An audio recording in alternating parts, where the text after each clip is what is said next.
I'm going to try an experiment and convert my do-it-yourself pond filter into a planter.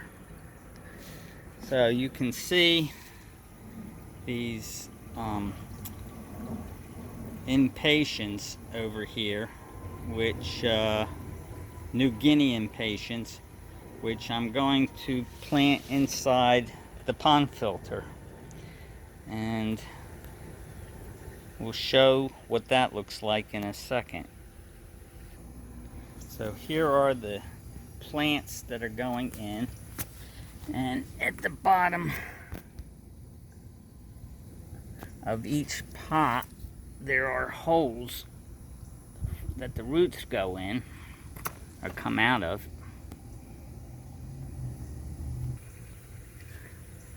And if I take the lid off the filter, so the water comes in from the bottom, goes up through several layers of filter material, and then it drains out the top here. And my thought is, if I dip the bottom of those planters in this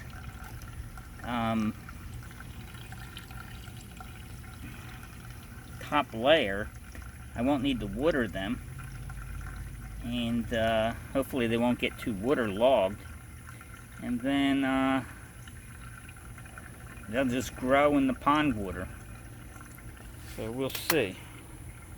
Alright, so this is the way it looks like with the 5 pots put in the filter. They're dipped in about 1/4 to a 1/2 inch of water. They're left in their pots. There are little holes in the bottom of the pot for roots to penetrate. It's obviously going to be enough, hopefully not too much water, and we'll see what happens. So we'll see. This is the way it looks from a distance. We'll see how they grow and whether or not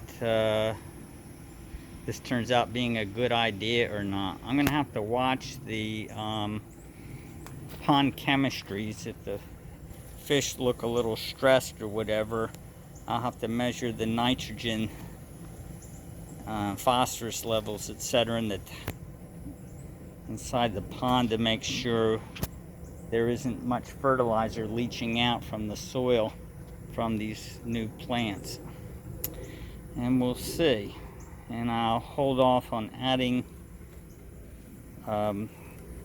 my planted aquarium fertilizer to the pond for a few weeks until I see that everything has stabilized. And we'll do a follow-up in a few weeks or so after we see how these plants grow. Let's take a look from the other angle. So this is how it looks from the deck. So instead of seeing that green top, you basically see what looks like a flower pot. Look out onto the pond. You can see the green top that was there before, sitting next to the heat pump. And there are the flowers.